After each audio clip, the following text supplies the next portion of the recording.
오늘 본문 말씀은 누가복음 13장 18절에서 21절 말씀입니다. 누가복음 13장 18절에서 21절 말씀입니다.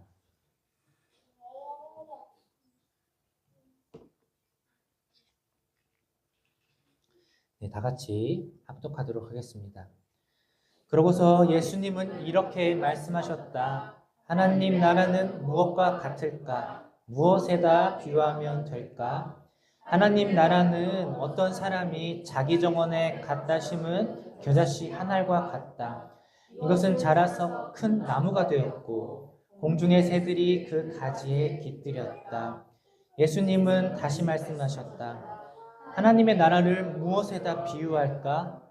이것은 어떤 여자가 한 포대 밀가루에 섞어 전부 부풀게 한 누룩과 같다. 아멘. 오늘 설교 제목은 눈높이를 맞추시다라는 제목으로 말씀을 증거하도록 하겠습니다. 할렐루야. 지난 시간까지 우리가 이제 저랑 사도행전의 줄거리 형식으로 이제 설교를 다 마쳤는데요.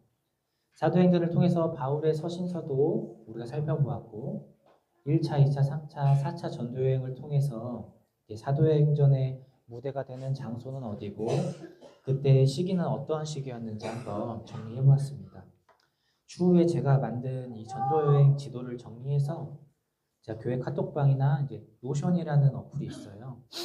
거기에 이제 공유를 해서 다 같이 이제 성경 연구도 하고 궁금한 거 있으면 그곳에다 이제 질문도 하고 그런 공간을 한번 만들어 보려고 합니다. 내년에는 이제 저도 이제 구약에 대해서 사도행전 설교처럼 역사의 흐름에 맞게끔 큰 줄거리 형식으로 설교를 진행해 볼까 합니다. 구약의 큰 숲을 보면서 그 구약의 어떤 시기에 어떤 성경책이 쓰여졌고 그 시기에 활동했던 선지자는 누구였고 그렇게 큰 이제 뭐라고 할까요? 큰 부분으로 나눠서 이렇게 한번 설교를 진행해 볼까 해요. 저 역시도 끊임없이 이제 성경을 반복하고 공부를 해야 하기 때문에 그렇게 준비하려고 합니다. 그래서 내년 구약 설교를 준비하기 전까지는 예전처럼 제가 개인적으로 말씀을 읽고 묵상을 했던 부분에 대해서 설교를 진행해 보겠습니다. 오늘 설교 제목은 눈높이를 맞추시다라는 제목으로 말씀을 나눠보겠습니다. 네, 이 그림은 무엇을 나타낼까요? 무엇으로 보이나요? 네, 지금 이 그림은 저와 슬비 사모가 운전 연습을 하는 모습을 하나님께서 위에서 내려다보시면 이런 모습이 아니었을까 하며 생각하며 만들었습니다. 저희 부부가 이제 추석 전부터 운전 연습을 조금씩 시행했는데요. 이제 계속 해야지 해서 미뤄오다가 드디어 시작을 했습니다. 그래서 보조석 브레이크라고 있어요. 이제 운전 연수하시는 분들이 들고 다니는 건데 그 브레이크에 껴가지고 보조석에서 이렇게 누르면 브레이크가 되는 게 있거든요. 그걸 사서 설치를 하고 이제 시작을 했습니다. 혹시 첫 운전 연습을 시작하시는 분들이 있다면 저에게 알려주십시오. 제가 좋은 장소를 알고 있습니다. 거기 차가 하나도 없어요. 하나도 없는데 차는 넓고 여러 가지 코스도 있어요. 실제 도로이기 때문에 실전 감각을 익히기도 좋습니다. 아무튼 저희는 그곳에서 첫 운전 연습을 시작했고요. 처음에 뭐부터 연습했을까요? 네, 이제 벨트를 매고 시동을 켜고 직진하는 것부터 연습하죠. 이제 직진 엑셀을 서서히 밟고 브레이크를 밟고 처음에는 별거 아닌 것 같죠? 섬뜩합니다. 이게 오른발로 엑셀을 밟고 왼발로 브레이크를 밟냐는 질문 받으면 식은땀 흘러요. 처음에 다 그래요. 저도 그랬어요. 저도 왼발로 브레이크 밟는 줄 알았거든요. 저희는 길게 뻗은 이 직진 차선에서 이제 차를 차선에 반듯하게 맞춰서 직진하는 연습부터 했어요. 엑셀 밟았다가 브레이크로 속도 줄였다가 몇 번 직진 연습을 하다가 쭉 하다가 유턴을 해와가지고 또 직진을 하고 유턴을 또 해서 직진을 하고 이것만 계속 반복했어요. 그러면서 차선 변경을 해보면서 차선 변경을 할 때는 우리 사이드 미러 보잖아요. 그 사이드 미러 잘 보는지 제가 체크를 하고 네, 그렇게 반복을 하고 이제는 직진을 좀 어느 정도 되겠다. 감을 익혔다. 그래서 이제 지금 보시는 것과 같이 우회전에 들어갔어요. 근데 여기서 어려움이 발생했습니다. 보통은 우회전의 모습은 이래요. 차가 이렇게 쭉 가면 이렇게 가서 보통 이렇게 가잖아요. 저희가 하는 거. 이제 PPT로 만들어서 좀 엉성한데 차가 이렇게 가야 돼요. 근데 첫 번째 이제 우회전을 하다가 문제가 생긴 거는 타이밍이었어요. 이 핸들을 도대체 언제 돌려야 되냐. 그래갖고 처음 했을 때는 스비사모가 이렇게 했어요. 쭉 가는데 저까지 가서 이렇게 가요. 잘 모르니까. 차가 없어요. 근데 차가 없으니까 괜찮았어요. 어느 때에게 차를 돌려야 될까? 핸들은 또 얼마나 돌려야 될까? 실비사모 입장에서는 이게 처음이라 굉장히 어려웠을 겁니다. 그래서 이제 제가 모퉁이를 딱 앞바퀴가 모퉁이를 딱 지날 때쯤부터 차 바퀴를 핸들을 돌려봐. 그래서 곧잘 했어요. 그래서 이 우회전을 도는 이 시점, 우회전에서 이제 회전한 타이밍은 문제가 없어졌거든요. 그런데 이제 문제가 또 하나 있었어요. 회전은 잘 되는데 여기까지 와서 회전은 이렇게 잘 되는데 문제는 여기 가다가 핸들을 다시 직진으로 풀어야 되잖아요. 그게 안 되는 거예요, 이제. 회전하는 타이밍까지는 좋아요. 회전해서 이렇게 들어오는 것까지는 좋은데 다시 직진을 해서 풀어야 되는데 이게 잘 안 되니까 요렇게 왔다가 회전을 하다가 요렇게 왔다 이렇게 하는 거예요. 네. 그래서 슬비사모가 제게 계속 물어봤어요. 나 자꾸 이 우회전 진짜 어렵다. 우회전을 하는 것까지는 괜찮은데 핸들을 어느 때 풀고 어떻게 풀어야 되는지 그 타이밍을 모르겠다는 거예요. 자꾸. 그래서 저는 대답을 했어요. 우회전을 핸들을 꺾고 나서 우회전을 좀 거의 다 돌 때쯤에 핸들을 도중에 풀면 돼. 알겠어. 다시 해볼게. 어떻게 됐을까요? 이 문제가 해결이 안 되는 거예요. 그래서 자, 오늘은 여기까지 하고 다음에 할 때 다시 해보자. 이제 좀 감이 생기면 잘 될 거야. 그리고 나서 며칠 뒤에 이제 두 번째 연습을 시작했어요. 그런데 또다시 저희 부부는 이 우회전에 관한 문제에 부딪혔습니다. 이게 안 되는 거예요. 자꾸. 이상하네. 왜 안 되지? 저는 슬비사모한테 계속 감을 익힐 수밖에 없다. 그냥 이런 식으로만 얘기를 했어요. 그런데 그게 아니었어요. 저희가 대화를 하던 도중에 한 가지 문제점을 발견을 했습니다. 자동차 핸들을 풀다. 이 의미를 서로 이해하는 게 달랐던 거예요. 어떻게 이해를 했냐면 저는 이렇게 가르쳤어요. 우회전을 하는 도중에 이제 직진으로 이렇게 가는 도중에 핸들을 서서히 풀면 돼. 서서히란 말 안 했어요. 핸들을 풀면 돼. 이렇게 가르쳤어요. 그런데 슬미사모는 어떻게 이해를 했냐면 이렇게 우회전을 이렇게 하잖아요. 그 회전을 하는 도중에 핸들을 완전히 다 풀어버리는 거예요. 그럼 어떻게 되냐면 이렇게 가다가 45도로 직진을 하게 되는 거예요. 그래서 제가 말했던 핸들을 풀다라는 의미는 이제 서서히 풀어가지고 직진 차선에 맞추라는 얘기잖아요. 그래갖고 저는 이 말을 슬비사모가 이런 말을 했어요. 나는 그 핸들을 다 완전히 풀으라는 말인 줄 알았어. 그런 말을 하는 거예요. 그래서 저는 속으로 생각했죠. 핸들을 완전히 풀면 당연히 직진을 하지. 생각을 해야 될 거 아니에요. 당연히 직진하는 거 아니야. 속으로 생각했어요. 네. 당연한 거 아닌가? 당연한 거 아니야? 그런데 제가 슬비사모가 이 말을 이제 딱 했을 때 머리가 딱 맞은 것 같았어요. 당신이 핸들을 풀 때 우회전을 하면서 서서히 조금씩 풀으라고 했으면 내가 완전히 풀지 않았을 거야. 그렇죠.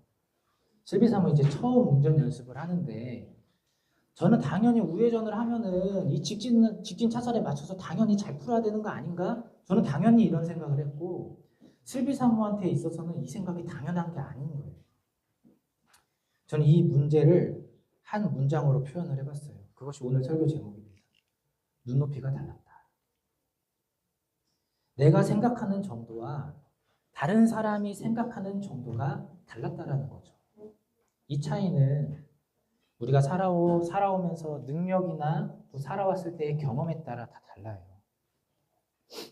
저는 지금까지 운전을 오래 해봤어요. 오래 해봤으니까 제가 생각하는 우회전을 할 때 핸들을 풀다라는 의미와 이제 막 운전을 배우기 시작하는 슬비산모가 핸들을 풀다라는 의미는 받아들이는 게 다른 거예요.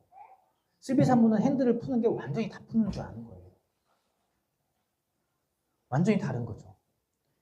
1 더하기 1은 2라는 사실을 가르치는 선생님과 1 더하기 1은 2라는 걸 처음 배우는 어린아이의 생각은 다를 수밖에 없다는 거죠. 선생님들은 아이들한테 1 더하기 1은 2라는 것을 가르칠 때 어려운 단어나 전문 용어를 사용하지 않아요.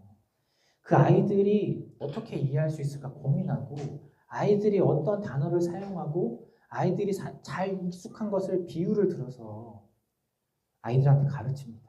쉬운 단어를 설명하죠. 아, 내가 아내의 눈높이에 맞춰서 설명을 하지 못했구나. 내가 완전한 초보 운전자의 입장으로 완전히 바뀌어서 생각을 했어야 됐구나.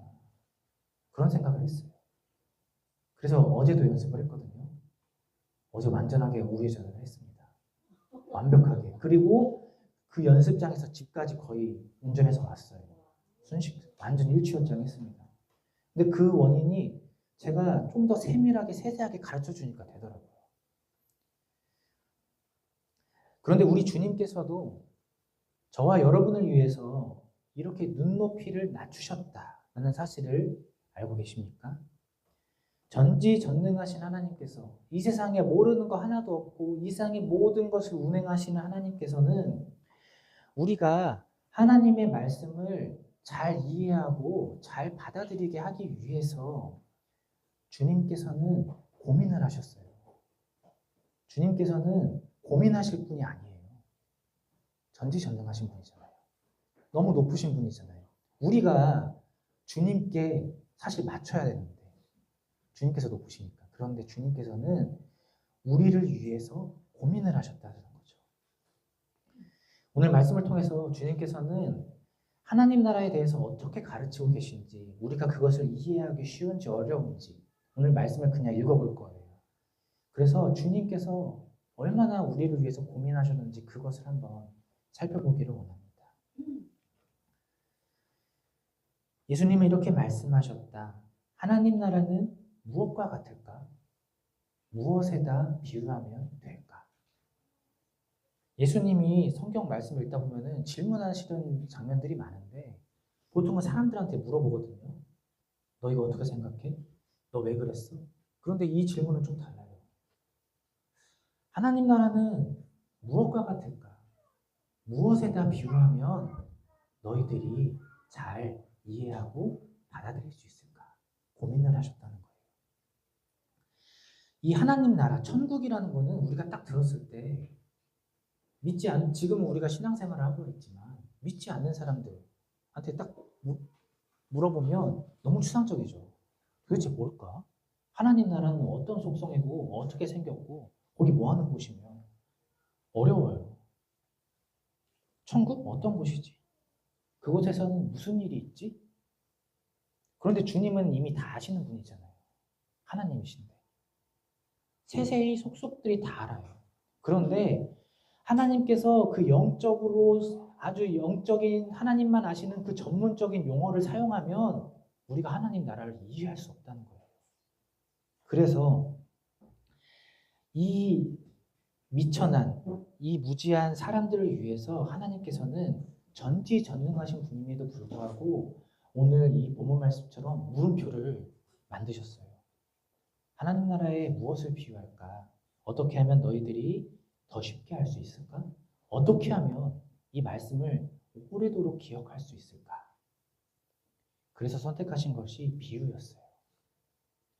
사람들이 진짜 살아가면서 보고, 듣고, 느끼고, 내가 했고, 내가 익숙했고, 앞으로 삶에서도 계속 내가 해가는 일들, 그것을 통해서 말씀을 전하셨다는 거죠. 왜요? 내가 계속 하는 일로, 내가 계속 하는 일, 내가 계속 생각하는 일, 내가 익숙한 거 계속 생각하잖아요. 그럼 어떻게 되냐? 주님이 하셨던 말씀이 떠오르는 거예요. 그런데 이 주님께서 대표적으로 비유의 말씀을 하셨던 게 하나님 나라에 대해서예요. 하나님 나라는 어떤 특성을 지니고 있는가? 하나님 나라로 살아가는 사람들은 어떤 사람들인가?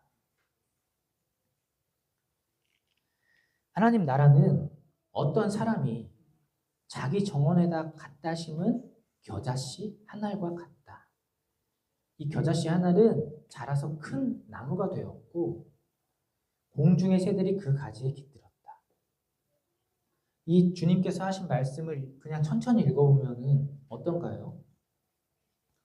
우리가 겨자씨에 대해서는 잘 모를 수 있죠. 겨자씨를 안 본 사람들은. 그런데 우리가 알 수 있는 건 있어요. 우리가 어떤 씨앗을 심었는데 그 씨앗이 나중에는 커서 나무가 됐고 나무가 되니까 그 나무 위에 새들이 왔다. 이 모습은 그려지잖아요. 이 모습은 이때 당시 이스라엘 사람이나 지금 우리나 그려진다는 거죠. 이 상황 자체는 이해가 된다는 거예요. 하나님 나라까지만 읽어보면 이 하나님 나라는 무엇인지 잘 그려지지 않아요. 그런데 하나님 나라의 속성, 그 뒷부분, 어떤 사람이 정원에 씨앗을 심고 큰 나무가 되고 새들이 날아왔다. 이것은 이해하기 쉽다는 거죠. 왜냐하면 우리는 나무도 보고 있고 새들도 보고 있고 또 우리가 살아오면서 씨앗이 심겨지면 그것이 커져서 나물이 좀 큰 식물이 된다거나 나무가 된다는 걸 우리가 알고 있거든요. 주님은 고민하셨다는 겁니다. 이것을 고민하셨다는 거예요. 주님의 배려. 이 작고 작은 우리를 위해서 배려하신 이 모습. 겨자씨는 작은 씨앗이에요. 그런데 그것이 처음에는 작지만 나중에는 커진다는 말씀을 하시고 계시는 거예요. 하나님 나라의 속성은 작게 보일 수 있어요. 그러나 커진다. 하나님 나라의 속성은 커진다라는 속성을 말하고 싶으신 거예요. 일상을 겨우겨우 살아가고 있는 우리가 비록 연약하고 작아 보이지만 주님께서 계속 물을 주시고 길러주시면 우리도 크게 하나님께 쓰임받는다는 것을 말씀하시고 계는 거예요. 이 주님은 비유의 말씀을 통해서 하나님 나라가 커지고 복음의 전파에 대해서 계속 말씀하셨습니다. 예수님은 다시 말씀하셨다. 하나님 나라를 무엇에다 또 비유할까? 이것은 어떤 여자가 한 포대의 밀가루에 섞어 전부 부풀게 한 누룩과 같다. 또 고민하셨죠? 어떻게 설명할까? 어떤 거에 비유할까? 어떤 여자가 한 포대의 밀가루에 섞어 전부 부풀게 한 누룩과 같다. 누룩이라는 단어를 잘 모를 수 있지만 누룩을 알면 또 이해가 돼요. 쉽게 말해서 누룩이라는 거는 발효제예요. 우리가 흔히 빵을 만들 때 베이킹 소다 있잖아요. 베이킹 소다를 넣고 빵을 만들면 빵이 어떻게 되죠? 부풀잖아요. 빵이 처음에는 작았는데 누룩을 발효제를 넣으니까 부풀어서 커진다는 거죠. 똑같은 거예요. 하나님 나라의 속성은 처음에는 작은데 커진다. 복음을 접하는 사람들은 점차 빵이 부푸는 것처럼 커지는 거구나. 이렇게 생각할 수 있어요.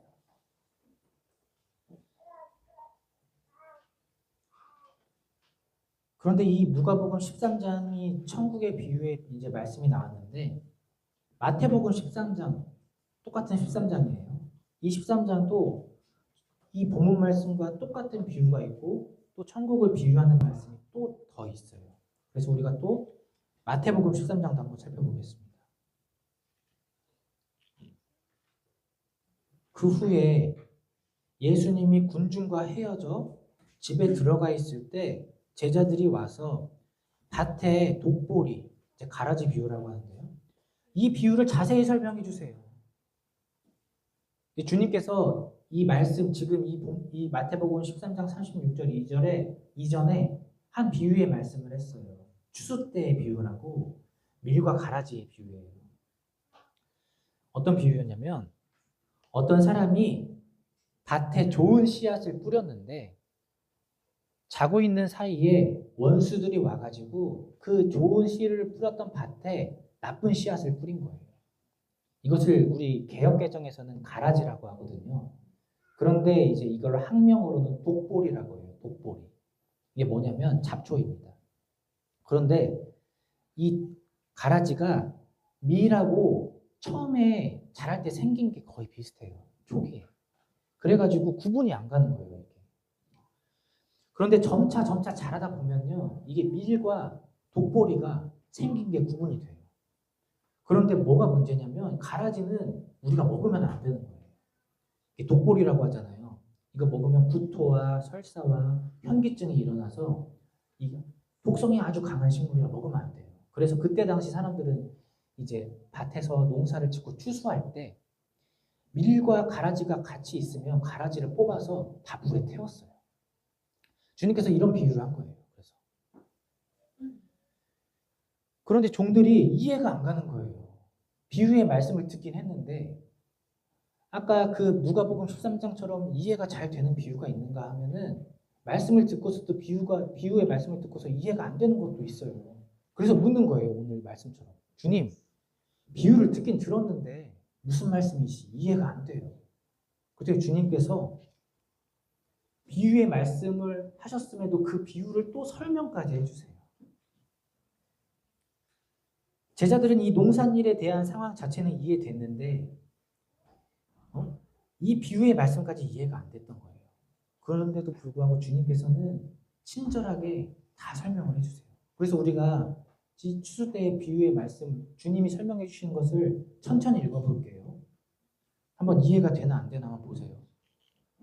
좋은 씨를 뿌리는 농부는 나 그리스도이며 밭은 세상이다. 좋은 씨앗은 하나님 나라에 속한 사람들이고 가라지는 악한 자에게 속한 사람들이다. 다 이해가 되죠?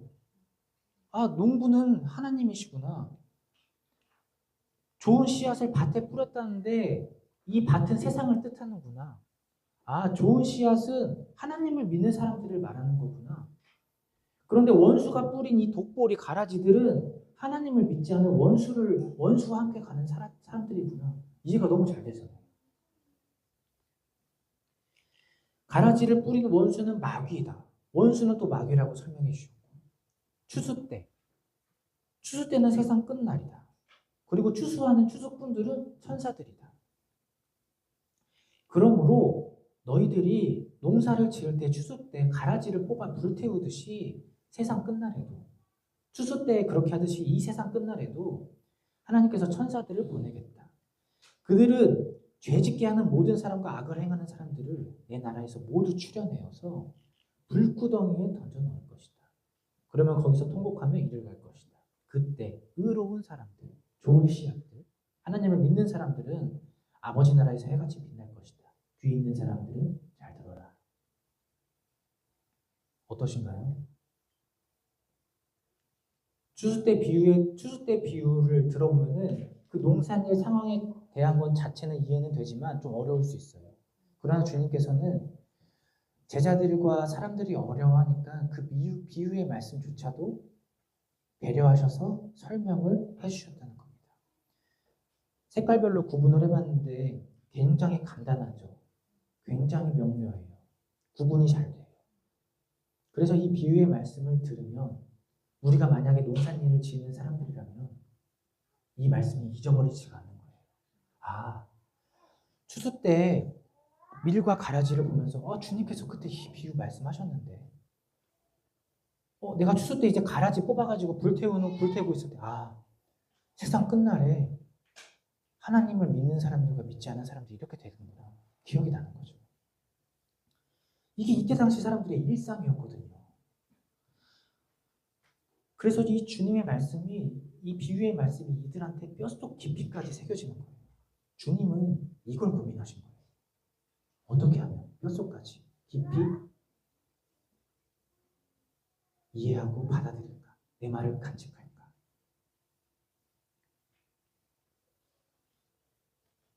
그런데 이때 당시 이스라엘 사람들에게 하셨던 이 말씀이 지금 우리에게도 농사를 잘 모르지만 이해되고 받아들이기 쉽다라는 겁니다. 이 추수 때의 비유는 요한이 환상으로 보았던 요한계시록의 말씀과 똑같은 거예요. 쉬워요. 세상 끝날 때에 나팔 불 때 많은 천사들이 와갖고 이마에 짐승의 표를 받은 사람들과 표를 받지 받지 않은 사람들을 구분한다고 써 있잖아요. 똑같잖아요. 짐승의 표를 받은 사람들은 불구덩이에 가는 거고, 하나님 나라를 믿는 사람들, 하나님을 믿는 사람들은 아버지 하나님 나라에서 해같이 빛난다. 또 다른 비유 한 가지 더 볼까요? 오늘 불렀던 찬양. 하늘나라는 밭에 숨겨진 보물과 같다. 하늘나라는 보물과 같대요. 어떤 사람이 그것을 발견하면 다시 감추어 둔대요. 기뻐 집에 돌아가서 가진 거 다 팔아서 그 밭을 샀다. 어떤 사람이 일을 하다가 밭을 갈다가 보물을 발견했나 봐요. 근데 그 보물이 엄청난 가치가 있는 거죠. 그래서 집에 돌아가가지고 이 보물을 먼저 이 보물을 숨겨둔 다음에 집에 돌아가서 모든 재산을 갖고 이 밭을 사버리는 거예요. 무슨 말이냐? 상황은 머릿속으로 이해가 되죠. 이게 무슨 말이냐면 하나님 나라는 너무 귀중하다라는 거죠. 그만큼 귀중하다. 내가 이 세상에서 벌고 내가 이 세상에서 얻은 것보다 그것을 다 내놓을 만큼 비교할 수 없을 정도로 너무 귀하다. 밭에 있는 보물이 너무 귀중해서 그 보물을 살려고 생각하니까 내가 가진 재산보다 너무 더 귀한 거예요.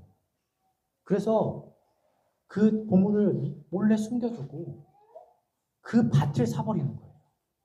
사실 그 밭은 내 재산을 다 팔아서 살 만큼 가치가 없을 수 있어요. 그 땅값은. 그러나 이 사람은 이 땅 밑에 보물이 있다는 걸 알기에 이 밭을 아주 비싸게 주고 사는 거예요. 그 사람은 이 보물을 얻기 위해 아주 열심으로 노력했다는 거죠.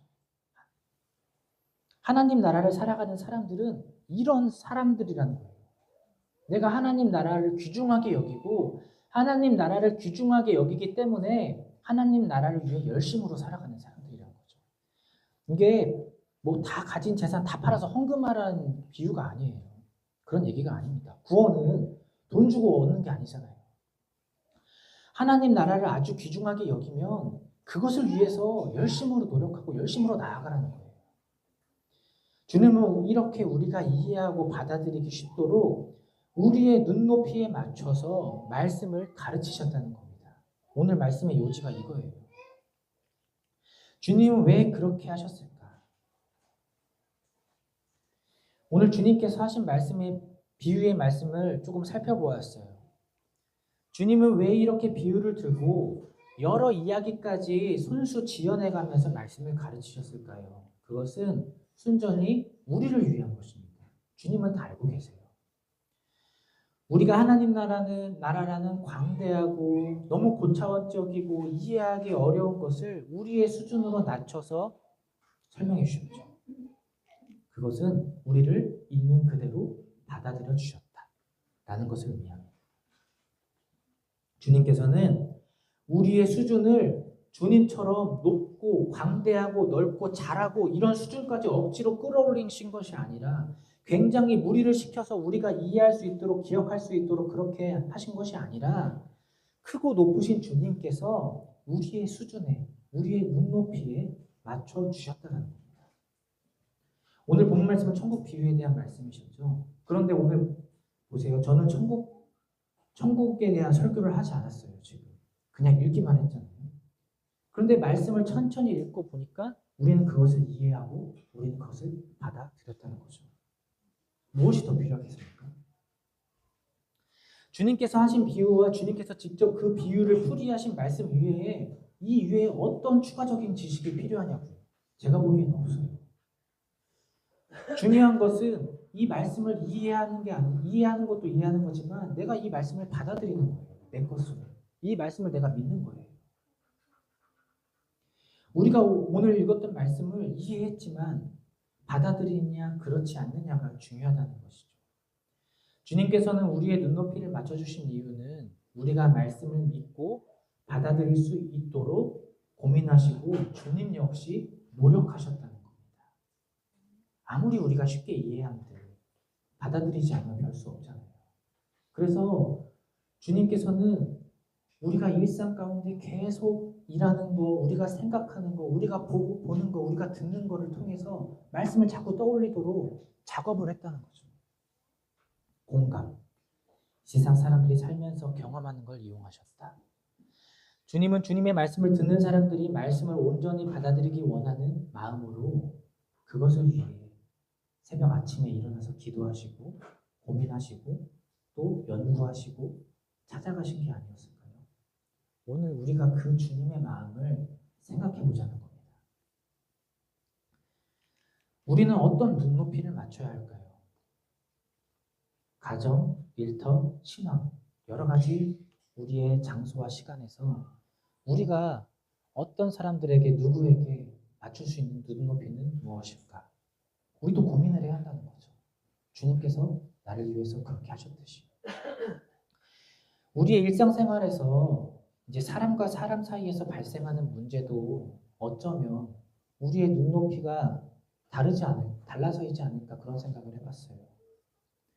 우리가 다른 사람에 대해 정죄하고 판단할 때, 아니 저 사람 왜 저러지? 오늘 저번 주에 제가 들었던 생각처럼, 아니 핸들을 풀면 당연히 직진하는데 왜 그러지? 근데 제가 슬비상무의 눈높이를 맞춰서 생각해보니까 당연히 그럴 수밖에 없구나라는 생각을 하는 거죠. 우리가 다른 사람에 대해서 자꾸 왜라고, 왜 저래? 왜 그렇게 행동해? 왜 그렇게 생각해? 이렇게 물음표를 던질 때가 많죠. 그러면서 내가 그게 받아들여지지 않을 때 우리는 갈등을 겪어요. 그 사람의 말과 행동이 이해가 되지 않거든요. 우리는 이해가 되지 않는 것을 불편해해요. 나와 같이 생각하지 않는 것을 꺼려해요. 그것이 가정에서 또 일터에서 또는 우리 교회 안에서 각 분야에서 우리가 각자의 성향도 다르고 각자 경험했던 것도 다르고 각자 교육받았던 것도 다르고 또 각자의 처소 이 각 분야 여러 가지에서 누군가는 생각하는 정도와 행동하는 정도가 높을 수 있죠. 그렇지만 내가 경험하지 못하고 내가 겪어보지 못하고 내가 생각하지 못하고 내가 배워오지 못하고 나는 그렇게 하는 게 싫고 성향이 다르다 보면 어떤 분야에 대해서 어떤 항목에 대해서 우리는 그 정도가 낮을 수도 있어요. 이게 다른 거예요. 이 정도가 한 사람은 높고 정도가 한 사람은 낮아요. 또 반대로 어떤 사람은 반대로 그 옆 사람은 내가 정도가 낮은 거에서 또 높을 수가 있잖아요. 이 차이 때문에 우리는 이해가 안 되는 거예요. 당연한 거죠. 그런데 방법은 딱 한 가지가 있어요. 정도가 높은 사람이 정도가 낮은 사람에게 눈높이를 낮춰주는 겁니다. 많은 분야에서. 내가 슬비사모보다 저는 공대 출신이니까 물리와 역학을 잘할 거 아니에요. 훨씬 잘하겠죠. 슬비사모보다는. 근데 슬비사모보다는 저보다는 그것이 떨어질 수 있겠죠. 만약에 근데 슬비사모가 물리와 역학을 한다고 한다면 제가 그 수준에 맞게 맞춰줄 수밖에 없어요.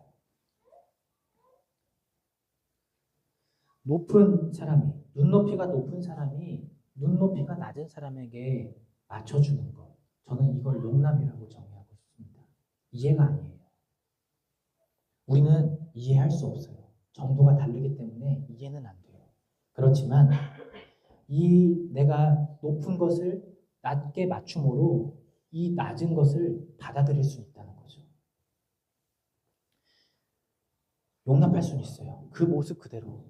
내 모습 이대로 저 사람 모습 그대로 받아들일 수는 있어요. 이 용납은 사랑에서 비롯됩니다. 내가 누군가를 용납한다는 것은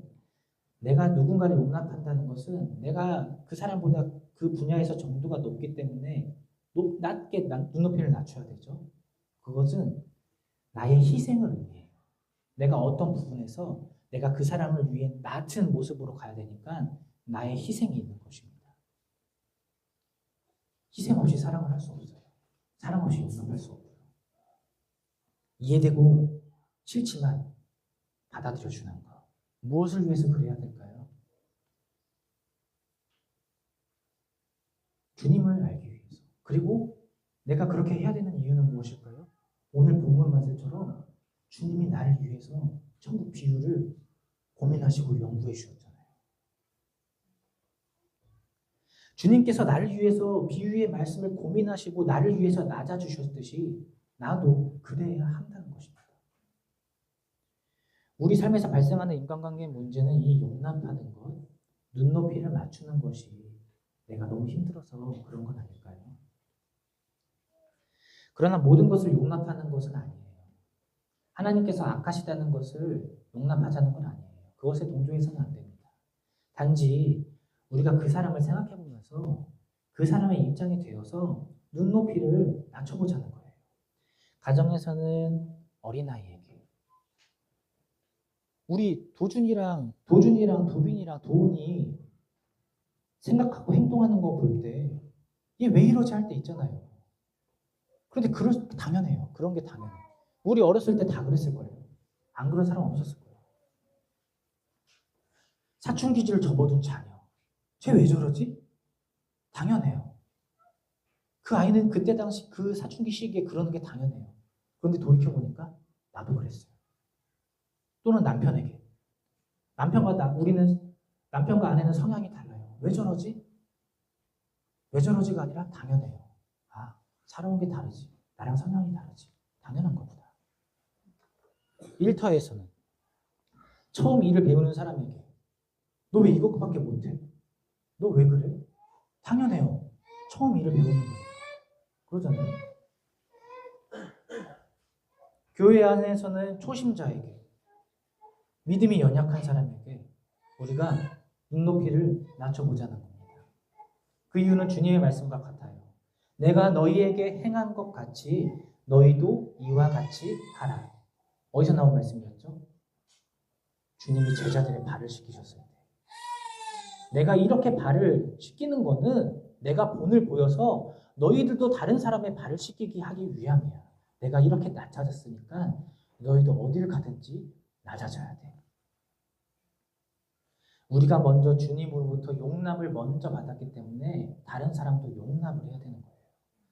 이것이 먼저 가정에서 이루어져야 되고 일터에서 세상에서 이루어져야 되고 교회에서 이루어지고 일터에서 세상에서 이루어질 때 오늘 하나님 나라는 오늘 본문 말씀처럼 커지는 거예요.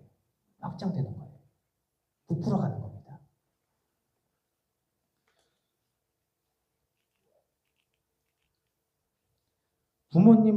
그런데 우리가 이렇게 주님께서 우리를 용납해 주셔서 우리도 다른 사람을 용납해야 한다는 것을 우리는 사실 오늘 설교 말씀만 통해서 배운 게 아니잖아요. 지금까지 우리가 신앙생활 하면서 많은 설교 말씀도 듣고 많은 성경 말씀을 통해서 깨닫기도 했어요. 그런데 우리가 일상생활에서 그것이 잘 이루어지지 않아요. 그 이유가 무엇일까요? 왜 안 될까요? 우리는 왜라는 질문을 이제는 버려야 돼요. 왜 안 되냐?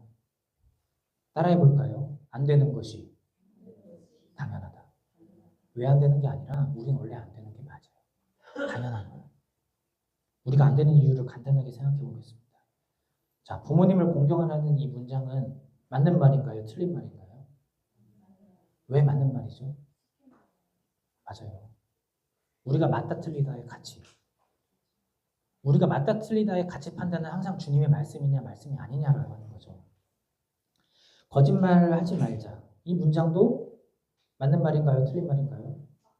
맞죠. 거짓 증거하지 말라는 하나님의 말씀이 있기 때문에 맞아요. 간음하면 안 된다. 도둑질을 하면 안 된다. 이것도 마찬가지예요. 이게 맞는 말인 이유는 하나님 말씀이기 때문이에요. 그런데 뭐가 문제냐? 우리는 가끔 착각을 해요. 이 하나님의 말씀이 원래 이게 하나님 말씀인데 내 생각인 것처럼 착각을 한다는 거죠. 자, 무슨 말이냐면요. 이 표를 보면은 왼편에 우리의 생각이 있고 오른편에 하나님의 생각이 있어요. 지금 이 표에 나와 있는 것처럼 때때로 우리는 하나님 말씀이 우리의 생각인 것처럼 여길 때가 있다는 거죠. 부모님을 공경하라, 거짓말을 하지 마라, 간음하지 마라, 도둑질말을 하지 마라. 맞는 말 맞아요. 좋은 말이고 선한 거 맞아요. 그런데 이 하나님 말씀이 우리의 생각인 것처럼 여기면 좋은 거 아닌가요? 이렇게 생각할 수도 있죠. 그런데 이렇게 되면 오류가 발생합니다. 무슨 오류가 발생하냐면요. 우리가 하나님 말씀을 가까이 하지 않아도 나는 하나님 말씀대로 살아갈 수 있다라는 교만이나 오류에 빠질 수 있다는 겁니다. 우리는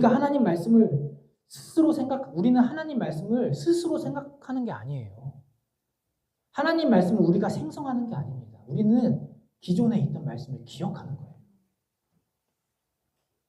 그래서 구약을 살펴보면 항상 이런 문제가 발생했어요. 하나님 말씀을 잊어버렸을 때 발생을 했거든요. 그들은 하나님을 처음에 믿었을 때는 잘 따랐어요. 기억도 하고. 그런데 이 하나님 말씀을 내가 마치 하나님 말씀을 내 스스로가 살아갈 수 있는 것 마냥 살아갔을 때 하나님의 말씀을 잊어버렸다는 거죠. 인간 스스로의 생각으로 부모님을 공경하자. 거짓말하지 말자. 간음하지 말자. 도둑질 하지 말자. 인간 스스로가 이것을 생각할 수 있었다면 하나님의 선한 뜻을 만들어낼 수 있었다면 이 땅에 죄악이 없어야 되는 게 맞죠. 문제가 없어야 돼요. 인간 스스로가 이렇게 할 수 있었다면. 그런데 그렇지 않다는 거죠. 저 표는 틀렸어요. 표는 이렇게 바뀌어야 돼요. 부모님을 공경하자, 거짓말하지 말라, 간음하지 말라, 도둑질하지 말라는 말은 내 생각이 아니에요. 이건 하나님의 생각이에요. 하나님의 생각과 우리의 생각은 완전히 다르다는 거죠. 하나님은 선하시고 우리는 죄인이에요. 하나님 말씀은 우리의 생각으로 만들어지는 것이 아니에요. 우리가 만드는 건 선한 것이 나올 수 없다는 거예요. 그래서 우리가 아무리 설교 말씀을 듣고 예배를 드리고 찬양을 드리고 내가 하나님으로 그렇게 신앙생활을 해서 내가 더 잘 살 것 같잖아요. 아니라는 거예요. 그게 아니라 우리가 스스로 내가 하나님 말씀을 이렇게 따라야지 저렇게 따라야지 이렇게 생각할 수가 없다는 거예요. 그런데 우리가 신앙생활을 오래 하면 오래 할수록 이런 생각을 해요. 내 스스로 하나님 말씀을 지킬 수 있다. 내 스스로 내 노력으로 신앙생활을 잘할 수 있다. 그런데 막상 그렇게 살지 못하면 하나님 말씀에 순종하지 못하면 크게 낭망하고 자책해요. 착각했기 때문입니다. 물론 내가 하나님 말씀을 순종하지 못해서 그것이 회개로 이어져야 되는 건 맞지만 매번 우리는 죄악이 반복되고 실수가 반복돼요. 그럴 때마다 우리는 너무나도 고민하고 너무나도 낙심하고 내 자신이 너무 스스로 싫기도 하고 그래요. 그 이유는 내 스스로가 하나님께 도달할 수 있고 내가 생각하고 있는 선한 가치관이 이게 하나님 말씀이 내 생각이라는 착각 때문에 그래요. 그것으로 인해서 나는 신앙생활을 잘하고 있구나. 나는 이 정도면 잘하고 있구나라는 착각. 이건 틀렸어요. 하나님을 믿는 백성의 삶은 딱 두 가지예요. 나는 선한 것이 나올 수 없는데 내가 하나님 말씀을 읽고 기도를 드려서 하나님과 함께 가까이 함으로 내가 이 하나님의 말씀에 순종하느냐 순종하지 못하느냐 그 차이점만 있어요. 절대로 내 스스로가 하나님 말씀을 생성할 수 없다는 것입니다.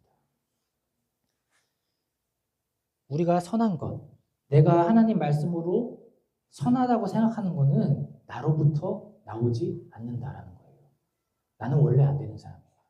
나는 원래 안 되는 게 당연해요. 내 아내, 내 남편, 원래 안 되는 게 당연해요. 우리는 하나님께 이 표는 이렇게 바뀌어야 돼요. 우리의 생각이 하나님의 생각으로 들어가야 된다는 거죠. 원래 이 하나님 말씀은 내 생각이 아니에요. 우리의 생각을 하나님의 생각으로 바꾸는 일, 이것은 내가 하나님 안에 거할 때 일어나는 일이죠. 하나님 안에 거하려면 다른 걸로 거할 수 있는 게 아니에요. 말씀을 읽고 기억하는 것 외에는 발생할 수 없는 일입니다.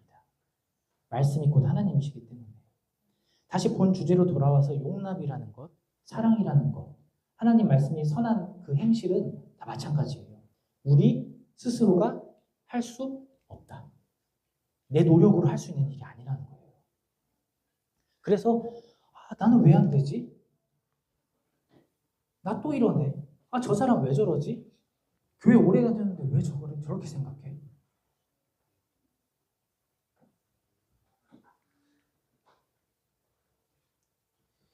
우리 스스로 능력으로 되지 않는 일이기 때문에 나는 왜 안 되지? 이렇게 생각하시는 분 계십니까? 그것으로 인해서 낭망하고 지쳐있다면 이 표를 보세요. 하나님의 생각을, 하나님의 뜻을 마치 내가 스스로 만든 삶의 규범처럼 생각하고 있는지 살펴보아야 합니다. 우리는 우리 스스로가 하나님 말씀을 생각해야 되는 것이 아니라 말씀을 읽고 기억을 하는 겁니다.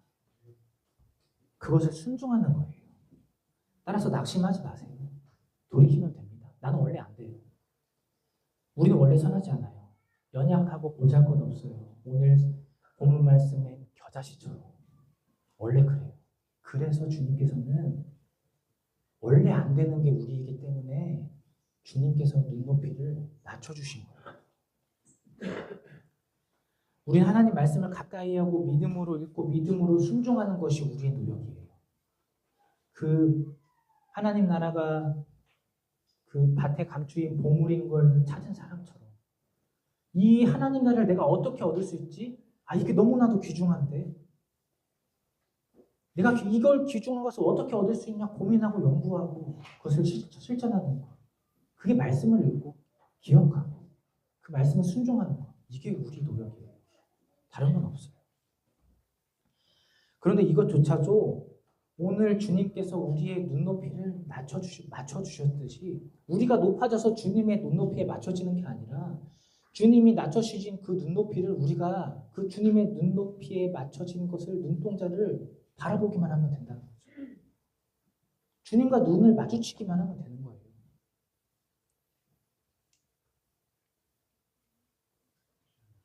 그것이 말씀을 읽고 순종하는 일이에요. 그런데 이것조차 또 안 되죠. 말씀을 읽고 기억하고 순종하는 것조차 안 돼요. 왜 안 될까요? 그래서 주님께서 이것조차도 비유로 말씀하셨어요. 너희는 씨 뿌리는 사람에 대한 비유의 뜻을 들어보아라. 지금 씨 뿌리는 사람에 대한 비유를 마치고서 제자들이 또 이해가 안 되니까 주님이 또 설명해 주시는 장면이에요. 주님께서는 이런 비유를 하셨습니다. 한 농부가 들에 나가서 씨를 뿌렸는데 어떤 씨앗은 길가에 떨어져서 새들이 와서 먹어버렸고 어떤 씨는 흙이 많지 않은 돌밭에 떨어져 흙이 깊지 않으므로 싹이 나왔으나 해가 돋자 뿌리가 깊이 박지 못해서 싹이 타서 말랐다. 또 어떤 씨는 가시덤불에 떨어졌는데 그 가시나무가 자라서 씨앗이 자랄 수 있는 기운을 막으니까 그 씨앗이 열매 맺지 못했다. 그러나 어떤 씨는 좋은 땅에 떨어졌는데 100배, 60배, 30배 열매를 맺었다. 귀 있는 사람은 잘 들어라. 우리가 익히 알고 있는 비유잖아요. 근데 이게 이해가 안 되는 거예요. 이 상황은 이해가 됐어요. 씨앗이 당연히 길가에 떨어지니까 새가 와서 먹어버리지. 뿌리가 깊지 못하면 당연히 씨앗이 흩어지지, 쓰러지지. 이 씨앗을 뿌렸는데 옆에 잡초나 다른 게 있으면 이 씨앗이 잘 자라지 못하지. 이건 이해가 되는데 이 비유의 말씀이 이해가 안 되니까 또 설명해 달라고 하는 거예요. 주님이 설명해 주시는 겁니다. 누구든지 하늘나라의 말씀을 듣고도 깨닫지 못하면 사탄이 와서 그 마음에 뿌려진 것을 빼앗아가 버린다. 이런 사람은 길가에 떨어진 씨와 같은 사람이다. 무슨 말이냐? 중요한 단어 누구든지라는 말이에요. 신앙이 오래 신앙생활을 했든 초심자든 누구든지 하나님 말씀을 읽었는데 깨닫지 못하면 이 길가에 떨어져서 새가 물어간 거랑 똑같다라는 거죠. 비유의 말씀을 깨닫지 못하고 이해하지 못하고 받아들이지 못하면 그것은 쉽게 날아가 버린다는 거예요. 그럼 어떻게 해요? 말씀이 날아가 버리면 어떻게 됩니까? 말씀을 기억하지 못하잖아요. 말씀을 기억하지 못하면 우리는 순종할 수 없다는 거죠. 그래서 우리가 말씀 읽는 것도 중요하지만 천천히 읽고 묵상하는 방법도 좋아요. 또는 암송하는 방법도 좋습니다. 말씀을 기억하는 거죠. 또는 찬양을 듣거나. 그래서 이 말씀이 도대체 무슨 말씀일까? 이제 여호수아서 보면은 하나님 말씀을 주야로 묵상해라 이런 말씀 있잖아요. 이게 무슨 말씀일까? 계속 생각해 보는 거예요. 그 말씀 하나 가지고. 그러다 보면은 그 말씀이 안 잊어버려요. 내가 계속 생각하고 고민했던 거니까. 그리고 돌밭에 떨어진 씨는 말씀을 들을 때 기뻐하며 즉시 받아들이지만 그것을 마음속에 간직하지 못하고 잠시 견디다가 그 말씀 때문에 고통이나 핍박이 오면 넘어지는 사람이다. 주일날에 예배드리고 설교 말씀 듣고 이제 잘해야지. 근데 화요일쯤 되면 넘어지고 고통받는 사람들 있잖아요. 다들 경험해봤잖아요. 뭐가 문제였냐? 돌밭에 떨어진 씨의 문제점은 뭐가 문제죠? 안 넘어갔었네요. 마음속에 간직하지 못했다. 마음속에 간직하지 못하니까 환난이나 핍박이 오면 넘어질 수밖에 없다. 다시 한번 강조하지만 우리는 말씀을 스스로 생각하는 게 아니다라는 거죠. 말씀을 읽고 기억하는 것. 그것이 되지 않으면 우리는 말씀을 간직할 수 없다. 말씀을 간직할 수 없으면 그 말씀 때문에 고통이나 핍박이 오면 넘어질 수밖에 없다. 이 세상은 지금 이 세대가 너무 악하거든요. 하나님 말씀과 하나님 말씀이 아닌 것에 대해서 자꾸 저울질을 시켜요. 우리 믿는 사람들한테도. 하나님 말씀을 따르는 것에 많은 불이익과 법적으로 제재를 하는 일까지 다른 나라에서는 계속 벌어지고 있죠. 그때 우리가 하나님 말씀을 순종함으로 인해서 불이익이나 핍박이나 고통이 올 때 그럼에도 불구하고 우리가 하나님 말씀을 따르냐 따르지 않냐는 말씀을 간직하고 있냐 간직하지 못하냐 그 차이에서 비롯된다는 거죠. 사탄은 우리를 계속해서 넘어뜨릴 거예요. 앞으로. 근데 넘어지지 않으려면 어떻게 해야 됩니까? 말씀을 간직할 수밖에 없다. 그 방법 외에는 없어요. 그것이 말씀입니다. 또 가시덤불 속에 떨어진 씨는 말씀을 듣지만 이 세상 걱정과 재물에 대한 유혹 때문에 말씀대로 생활하지 못하는 사람을 말합니다. 우리가 말씀대로 생활하지 못하는 이유는 걱정하고 유혹이 있기 때문이다. 너무 간단하잖아요. 왜 내가 말씀대로 못 살지 자꾸? 아니 하나님 말씀 신앙생활 그렇게 오래 했는데 왜 그러지? 간단해요. 걱정하고 재물에 대한 유혹이 있기 때문에 그래요. 그래서 이 말씀을 깨닫고 내가 이것 때문에 안 되는 거구나. 내 약점이 이거였구나. 이걸 깨닫는 사람들. 이렇게 해서 너 왜 그래? 라는 말이 아니에요. 주님은. 이 말씀을 듣고 깨달았으면 깨닫는 사람들은 어떤 사람들이냐면 말씀을 듣고 깨닫는 사람들은 열매를 맺을 수밖에 없는 사람들이라는 거죠. 우리 아까 말씀드렸다시피 잘 안 돼요. 안 되는 게 당연해요. 그러나 이 말씀을 듣고 나는 이게 문제였구나. 스스로 점검할 수 있어요. 그래서 점검하고 하나님 앞에 회개하고 다시 말씀을 깨닫고 간직하면 열매를 맺을 수밖에 없다는 거죠. 하나님께서 그런 사람 내치시지 않습니다. 도리어 열매 맺을 수 있도록 자꾸 갖고 가시죠. 말씀을 정리하도록 하겠습니다. 오늘 눈높이를 맞추자라는 제목으로 말씀을 나눴어요. 주님은 연약하고 보잘것없는 우리를 위해서 늘 눈높이를 낮춰주셨습니다. 그 이유는 무엇이었나요? 우리를 내 모습 이대로 받아들여 주셨다. 내가 높아져서 주님을 이해하는 게 아니라 주님이 나를 이해하기 위해 이 땅에 오셨고 낮아지시고 십자가에 달리시는 그 사랑까지 보여주셨다. 그래서 그 이유를, 그 사랑과 은혜를 알면 우리는 변해야 된다는 거죠. 주님께서 나를 먼저 용납해 주시고 사랑해 주셨기 때문에 우리도 가정 안에서, 일터에서, 교회에서, 우리 각 장소 시간에서 다른 사람의 눈높이를 낮춰야 된다. 그런데 그게 잘 됩니까? 안 됩니까? 잘 안 됩니다. 잘 안 된다. 왜 안 되냐? 왜라는 질문을 버리자는 거죠. 우리는 원래 안 된다. 안 되는 것이 당연하다. 그래서 하나님 말씀이 필요하다는 거죠. 하나님 말씀을 순종하기만 하면 우리는 다른 사람을 용납할 수 있고 사랑할 수 있다는 거죠. 그런데 하나님 말씀을 모르고 간직하지 못하고 순종하지 못하면 될 수 없다라는 거죠. 왜? 우리는 원래 안 되는 사람이니까. 그런데 왜 우리가 자꾸 하나님 말씀에 순종하지 못하냐? 그것조차 오늘 비유의 말씀을 통해서 배웠어요. 내가 하나님의 말씀을 지속적으로 간직하지 못했구나. 지속적으로 간직하지 못하면 왜 간직 못했지? 아, 내가 매일 말씀 읽는 게 좀 부족했구나. 내가 왜 하나님 말씀대로 못 살았지? 아, 내가 이걸 걱정하고 있었구나. 내가 이런 유혹에 빠져 있었구나. 알면 어떻게 해요? 고치면 된다는 거죠. 이 말씀을 깨닫고 이것을 깨닫지 못하는 사람들은 내가 잘못된지 몰라요.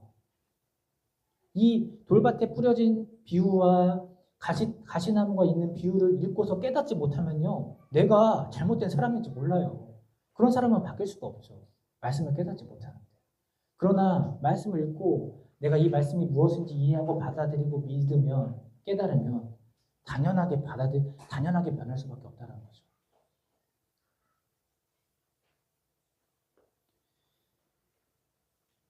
이 세 가지 메커니즘을 한번 잘 생각해 보세요. 우리 힘으로 된 게 하나도 없죠. 주님이 먼저 낮춰주셨다. 나는 단지 주님의 눈을 마주쳤을 뿐이고 주님의 말씀을 기억했을 뿐인데 주님께서는 이 땅에서 내가 필요한 거 다 채워주시고 내가 하나님 말씀을 전하기 위해서 또는 선한 일을 하기 위해서 필요한 것들을 다 채워주신다. 열매를 맺게 해주시니까 이 모든 것이 은혜입니다.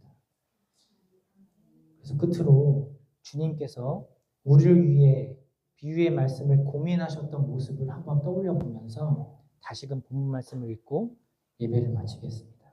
한번 떠올려 보세요. 주님이 고민하시는 모습을. 하나님 나라는 무엇과 같을까? 무엇에다 비유할까? 어떻게 하면 너희들이 잘 이해하고 받아들이고 기억할 수 있을까?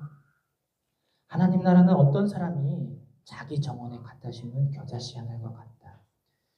이것은 자라서 큰 나무가 되었고 공중의 새들이 그 가지에 깃들였다. 우리 스토리처치 성도 여러분 모두가 오늘 본 말씀의 하나님 나라의 비유처럼 큰 나무가 되어서 하나님 나라를 확장해 나가는 복된 삶을 누리시기를 주님의 이름으로 소망합니다.